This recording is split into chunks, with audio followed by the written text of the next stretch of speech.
Good morning, plus one class. Today we'll start with our first unit of chemistry, and its name is Some Basic Concepts of Chemistry. So let's talk about chemistry. जब chemistry word आता है तो आपके दिमाग में क्या क्या चीज़ें आती हैं? एटम्स आते हैं, है ना? यही आता है ना दिमाग में. केमिस्ट्री में क्या सबसे पहले एटम्स, मॉलिक्यूल्स, एलिमेंट्स, कंपाउंड्स, ठीक है. और इनको combinedly we can say matter, क्योंकि इन मैटर इन सभी चीज़ों से बना हुआ है. तो केमिस्ट्री में हम इन सभी के बारे में डिस्कस करते हैं, ठीक है. इनकी प्रॉपर्टीज़ के बारे में डिस्कस करते हैं, इनके स्ट्रक्चर्स के बारे में डिस्कस करते हैं, और इनके बीच में जो केमिकल रिएक्शंस होते हैं उनके बारे में डिस्कस करते हैं, ठीक है. तो we can call it is a branch of science which deals with the substances of which matter is composed, and we talk about the composition, structure, properties and the changes that they undergo during a reaction. तो ये है हमारे पास chemistry, ठीक है. अब chemistry हम पढ़ रहे हैं, ठीक है. तो केमिस्ट्री ने ऐसे क्या अचीवमेंट्स की हैं, क्या इंपॉर्टेंस है केमिस्ट्री की हमारी लाइफ में, ठीक है. थोड़ा सा वो डिस्कस कर लेते हैं इंपॉर्टेंस ऑफ केमिस्ट्री ना. केमिस्ट्री के वैसे तो बहुत सारी इंपॉर्टेंसेस हैं, लेकिन हमने जो इसकी बहुत मेजर इंपॉर्टेंसेस हैं, जो इसकी अचीवमेंट्स हैं, वो 3 मेन ऐसी फील्ड्स हैं जिसमें इसकी रिमार्केबल अचीवमेंट्स हैं, ठीक है. और वो 3 फील्ड्स कौन कौन सी हैं? द फील्ड ऑफ फूड, और we can say agriculture field, ठीक है. हेल्थ में भी इसका बहुत ज़्यादा ट्रिमेंडस इसकी जो है वो परफॉर्मेंस रही है. इंडस्ट्रीज़ में, ठीक है. तो एग्रीकल्चर में, ठीक है, ये बहुत सिंपल है. एज वी नो दैट जो पॉपुलेशन है वो डे बाय डे इंक्रीज़ कर रही है, तो पीपल की नीड को फुलफ़िल करने के लिए, ठीक है, ताकि ज़्यादा से ज़्यादा क्रॉप प्रोडक्शन हो सके, क्या साइंटिस्ट ने क्या बनाए हैं? फर्टिलाइजर्स बनाए हैं, सिंथेटिक फर्टिलाइजर्स बनाए हैं विच can increase the crop, which can protect the crop from insecticides, pesticides, ठीक है. तो बहुत सारे ऐसे फर्टिलाइज़र्स हैं, बहुत सारे हैं, ठीक है. लेकिन हमने 2-3 जो हैं वो मैंने लिया एग्जांपल की फॉर्म में. जैसे कि आपको पता है यूरिया हम यूज़ करते हैं, ठीक है. फिर अमोनियम नाइट्रेट भी एक फर्टिलाइज़र है, अमोनियम सल्फेट, कैल्शियम सुपरफॉस्फेट, ठीक है. तो these are some examples of the fertilizer which can increase the production of the crop, and that is given by the chemistry, ठीक है. तो बहुत बड़ी अचीवमेंट है इसकी एग्रीकल्चर फील्ड में. फिर हेल्थ में, ठीक है, तो ये तो बहुत सभी को पता है. मेडिसिनल वर्ल्ड में भी इसकी बहुत ट्रेमेंडस जो है अचीवमेंट रही है. बहुत सारी, अब इतनी सारी मेडिसिन हैं, आप लोग सभी को पता है, ठीक है. आप लोग भी जब बीमार होते तो मेडिसिन लेते हैं, ठीक है. तो हेल्थ में भी, हेल्थ को मेंटेन करने में भी केमिस्ट्री ने हमारी बहुत ज़्यादा हेल्प की है, बिकॉज ऑल द केमिकल्स और the medicine are composed of the chemicals, ठीक है. तो हमने एग्जाम्पल की फॉर्म में मैंने 3 यहाँ पे मेडिसिन्स लिखी हैं जो कि बहुत ही इम्पॉर्टेंट है. जैसे कि सिस्प्लेटिन है एक, और एक टैक्सोल है. ये दोनों जो मेडिसिन्स हैं, ये कैंसर, सबसे पहले जो ये बनाई गई थी for the treatment of cancer, ठीक है, सिस्प्लेटिन और टैक्सोल. फिर एक है एजाइडोथायमाइडिन, AZT, ठीक है, and this medicine is use for the treatment of AIDS. Okay, तो this is about the achievement of chemistry in the medicinal world. अब मेडिसिन्स की तो बहुत लंबी लिस्ट हो जाएगी, लेकिन हमने सिर्फ बताना है कि किस तरह से इसने केमिस्ट्री ने हेल्प की है मेडिसिनल वर्ल्ड में, ठीक है. फिर इंडस्ट्रियल वर्ल्ड्स में भी बहुत हेल्प की है. जो घर में हमारे पास बहुत सारे डेकोरेटिव जो मटेरियल्स हैं, ठीक है, जो हम पेंट्स वगैरह यूज़ करते हैं, फ्लोरिंग टाइल्स हैं, नायलॉन्स है, पॉलीथीन है. हम अपने घर में बहुत सारे पॉलीमर्स यूज़ करते हैं, प्लास्टिक यूज़ करते हैं ना बहुत सारा, ठीक है. तो वो भी क्या है, एक तरह का प्लास्टिक भी किससे बना है? केमिकल से ही बना है, ठीक है. तो that is also because of the chemistry, ठीक है. This is about the importance of chemistry in our life. Next हमारे पास है मैटर. देखो, मैटर के बारे में वैसे तो आप 6th क्लास से पढ़ते आ रहे हैं, है ना. तो एक बार फिर से उसको रिकैपिटुलेट कर लेते हैं कि व्हाट इज़ मैटर.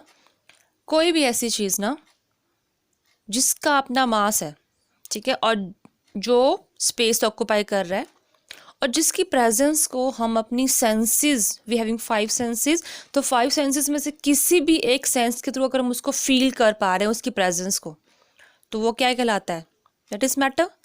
ठीक है, जैसे कि मेरे पास ये पेन है, इसको मैंने यहाँ रखा, ठीक है, इसने ये वाला स्पेस क्या कर लिया? ऑक्यूपाई कर लिया, और इसका कुछ मास भी होगा, ठीक है, और इसको मैं देख पा रही हूँ, I can feel it with my eye, तो मैं इसको फील कर पा रही हूँ विद माई सेंस। ठीक है, तो ये क्या बन गया? It is a matter. ये आप लोगों को पता है, ठीक है, सभी को पता मैटर के बारे में। तो मैटर को डिफाइन कैसे किया आप लोगों ने? Anything in space that occupies space, ठीक है, and has mass and whose presence can B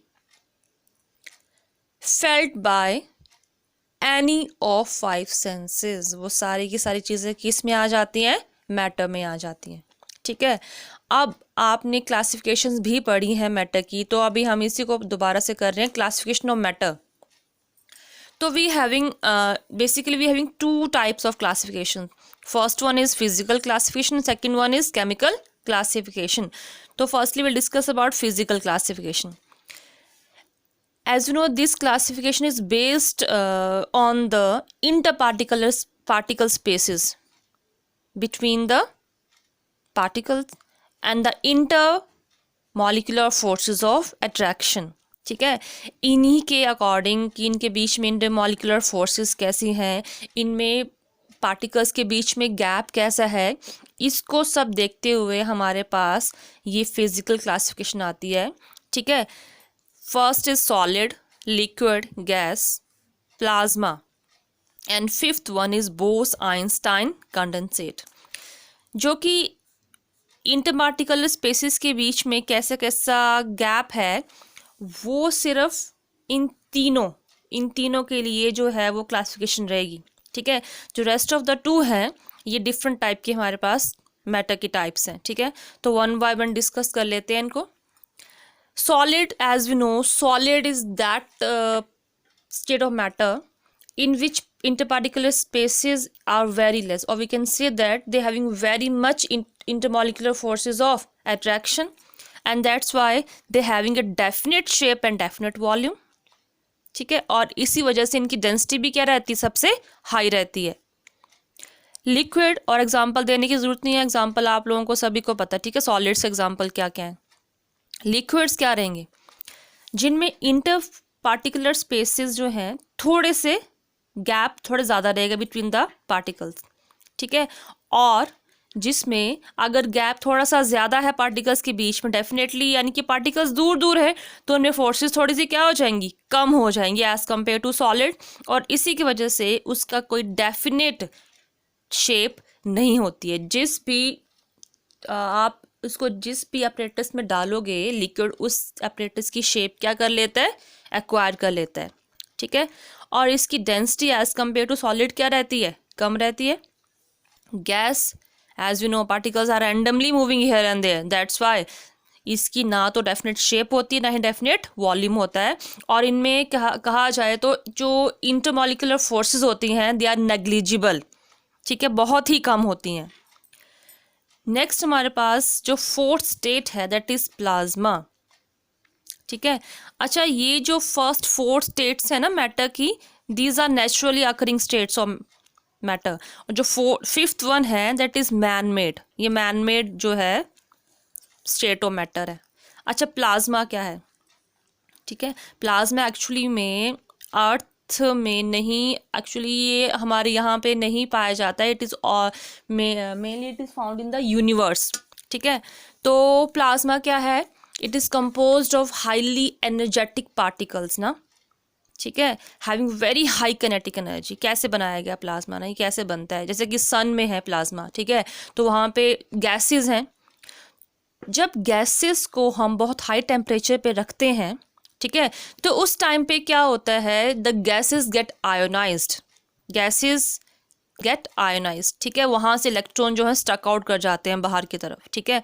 तो वो पूरा का पूरा जो हमारे पास आयोनाइज गैस प्लस इलेक्ट्रॉन का कॉम्बिनेशन हो गया, that is known as plasma, ठीक है। यानी कि ions, positive ion plus electron का combination is known as plasma. जैसे कि मैंने कहा सन में प्लाज्मा है, सन में हाइड्रोजन गैस है, हीलियम गैस है, और एज वी नो सन का टेम्परेचर बहुत हाई होता है, ठीक है। तो वहाँ पे हमें जो ये गैसेस हैं ये आयोनाइज्ड फॉर्म में मिलती हैं, तो it is known as plasma, ठीक है। नेक्स्ट हमारे पास है बोस आइंस्टाइन कंडेंसेट। ये बोस आइंस्टाइन साइंटिस्ट था, उसने ये क्रिएट की थी, ठीक है, fifth state of matter, that's why इसका नाम क्या बन गया, बोस आइंस्टाइन कंडेंसेट। ये जो मैटर की स्टेट है ये कैसे ऑब्टेन की गई, देखो प्लाज्मा में गैस को ना हाई टेम्परेचर पे रखा, यहाँ पे उल्टा किया गया, यहाँ पे रखा नहीं, एक्चुअली ये नेचुरली अकरिंग स्टेट है। बोस आइंस्टाइन ने क्या किया, इसने गैस ली हैविंग लो डेंसिटी, और उस गैस को टेम्परेचर बहुत ही कम कर दिया उसने, तो डेफिनेटली वो गैस क्या होगी, कंडेंस होगी। तो उसने उनको क्या नाम दे दिया, बोस आइंस्टाइन कंडेंसेट, ठीक है। It is that form of matter in which we low down the temperature of a gas having very low density, and the condensate formed is known as Bose-Einstein condensate. Clear. तो ये हमारे पास 5 physical states हैं matter की, जिसमें से ये first 4 जो है वो नेचुरली अकरिंग है, एंड 5th वन जो है that is man made state of matter. अब नेक्स्ट हमारे पास है केमिकल क्लासिफिकेशन, ठीक है। जो केमिकल क्लासिफिकेशन की गई है वो किसके बेस पे की गई है, उनके नॉर्मली उनके केमिकल बिहेवियर को देख के हमने मैटर को केमिकली भी क्या किया है, क्लासिफाई किया है, ठीक है। तो केमिकली अगर देखें, we having 2 types of major, we having 2 types of matter. First one is pure substance and second is mixture. तो let's talk about pure substance. क्या होता है प्योर सब्सटेंस, किसे कहते हैं हम प्योर सब्सटेंस ना। अच्छा, कोई भी ऐसा मैटर जिसके पार्टिकल्स को हम सेपरेट नहीं कर पाते हैं with the help of physical methods, ठीक है, फिल्ट्रेशन कर लिया, ठीक है, और अगर हमने सेडिमेंटेशन अगर बोलें, ठीक है, इन तरीक़ों से हम उस मैटर के पार्टिकल्स को सेपरेट आउट नहीं कर सकते हैं, ठीक है। जैसे मेरे पास वाटर है, वाटर दैट इज H2O, इसमें 2 एलिमेंट्स हैं, 2 हमारे पास, एक क्या है हाइड्रोजन और साथ में क्या है ऑक्सीजन है। अगर आपको वाटर दिया जाए और आपसे कहा जाए आप फिल्ट्रेशन के थ्रू ना ऑक्सीजन को अलग करो, हाइड्रोजन को अलग करो, तो कर पाओगे आप अलग, नहीं कर पाओगे, ठीक है। तो और ये बन गया फिर प्योर सब्सटेंस, ठीक है। तो pure substance a single substance which cannot be separated into other kind of matter by any physical process, that is known as a pure substance, ठीक है। प्योर सब्सटेंस हमारे पास दो टाइप्स हैं प्योर सब्सटेंस की भी, elements and second one is compounds, ठीक है। Elements को डिफाइन करना चाहें तो क्या है, तो ये प्योर सब्सटेंस ही है, ठीक है। एलिमेंट हमारे पास टोटल कितने एलिमेंट्स हैं, वी हैविंग 118 एलिमेंट्स, ठीक है। और अभी पहले थोड़े बहुत डिस्कवर नहीं हुए थे, अब 118 के 18 एलिमेंट जो है वो डिस्कवर हो चुके हैं सारे के सारे, ठीक है। तो एलिमेंट्स हम क्या कह सकते हैं कि ये वो प्योर सब्सटेंस है जिसको नहीं तो हम तोड़ सकते हैं और नहीं तो हम बना सकते हैं किसी भी सिंपल फॉर्मूले से कुछ भी, ठीक है। तो it is the simplest form of a pure substance which can neither be broken into not built from simpler substances by ordinary physical और केमिकल मेथड, ठीक है। और ये जो एलिमेंट है it is made of only one kind of atoms, ये एक तरह के एटम से ही मिलके बना होता है एलिमेंट। जैसे हाइड्रोजन है, इसमें जितने भी एटम्स होंगे ना उनकी जो नेचर कैसी होगी, सेम होगी, ठीक है। ऑक्सीजन के जो एलिमेंट्स एटम्स होंगे इसके अंदर, उनकी नेचर कैसी होगी, सेम होगी, ठीक है। This is all about elements. Next हमारे पास है कंपाउंड, ठीक है। तो कंपाउंड को हम किस तरह डिस्कस कर सकते हैं। अच्छा, एलिमेंट्स में भी हमारे पास टाइप्स आप ले सकते हो। वैसे एलिमेंट्स क्या क्या टाइप्स होंगे सोचो ज़रा। एलिमेंट्स में कुछ मेटल्स होते हैं, कुछ नॉन मेटल्स होते हैं और कुछ मेटलॉइड्स होते हैं। तो एलिमेंट्स को भी वैसे फर्दर हम 3 कैटेगरीज में डिवाइड कर सकते हैं, metals, non metals and metalloids. अच्छा, कंपाउंड्स क्या रहते हैं? What are compounds? कंपाउंड जो है किससे बनते हैं? एलिमेंट्स के कॉम्बिनेशन से क्या बनते हैं? कंपाउंड्स बनते हैं। अगर एलिमेंट्स की रेशो क्या रहेगी? फिक्स्ड रहेगी, ठीक है, और वो जो सब्सटेंस है वो फिर से किसी भी सुटेबल फिजिकल मेथड से ब्रेक नहीं हो रहा है, तो वो बन जाता है कंपाउंड, ठीक है। Compound is composed of 2 or more than 2 elements and these elements should combined in a fixed ratio, ठीक है, और this is known as compound. जैसे मैं कहूँ कि वाटर कंपाउंड है कि नहीं है, ठीक है, तो वाटर ना, सुबह आपने पानी पिया, शाम को अगर पानी पिया है, जहाँ मर्जी से आप वाटर कंज्यूम कर रहे हो, ठीक है, उसमें जो रेशो रहेगी, उसमें जो एलिमेंट की रेशो क्या रहेगी? वाटर का फॉर्मूला क्या होता है? H2O, that is always bye, अगर हम एटॉमिक रेशो कहें, दैट ऑलवेज विल बी 2:1 रहेगी। ऐसा नहीं है कि सुबह आपने पानी पिया, दैट वाज H2O, तो रेशो 2:1 है, शाम को अगर पिया तो H2O2 होगी, 2:2 होगी या 1:1, ऐसा नहीं होता है। तो जब भी कोई कंपाउंड बनता है, कोई भी कंपाउंड जब भी होता है, उसमें जो रेशो रहती है दैट ऑलवेज रिमेन सेम। जब भी आप उसको ऑब्टेन बनाओगे, वो रेशो क्या रहेगी? हमेशा फिक्स्ड रहेगी, ठीक है। वैसे आपने सब पढ़ा है ये, this is all about compounds. Next हमारे पास, हमने कहा था we having 2 major classification chemically, pure substance and mixture. तो मिक्सचर क्या होता है? What is a mixture? Mixture भी ना किससे मिलके बनता है? एलिमेंट्स और कंपाउंड से मिलके क्या बना? मिक्सचर, ठीक है। लेकिन इसमें क्या एक वर्ड आप यूज करोगे कि इसमें जो रेशो रहेगी ना इन एलिमेंट्स और कंपाउंड्स की, फिक्स्ड ही रहेगी, वो वेरी करती रहेगी, ठीक है। और मिक्सचर में नॉर्मली हम कह सकते हैं कि इट कैन बी होमोजीनियस और इट कैन बी हिट्रोजीनियस, ठीक है। एग्जांपल लेते हैं, आपने क्या किया? आपने लेमन वाटर बनाया, ठीक है। आज आपने लेमन वाटर बनाया, आपने हाफ लेमन डाला, 1 टेबलस्पून आपने डाल दिया शुगर एंड 1 गिलास वाटर में, ठीक है। आपने उसको अच्छे से डिज़ोल्व कर दिया। नेक्स्ट डे आपने वही लेमन वाटर बनाया by using 1 lemon plus 2 tablespoon of sugar and water, ठीक है। तो इसमें आपने रेशो फिक्स नहीं रखी ना, the ratio is not fixed, तो ये हमारे पास क्या कहलाया जाएगा? It is known as a mixture, ठीक है। अब देखो, मिक्सचर में भी हमारे पास 2 तरह के मिक्सचर होते हैं। एक मिक्सचर वो होता है जिसमें आपने जितने भी एलिमेंट, जितने भी कंपाउंड्स डाल लिए, लेकिन बाद में बनने के बाद उसमें आपको कुछ भी दिखता नहीं है, यानी कि there is a homogeneous nature having very uniform composition throughout, ठीक है।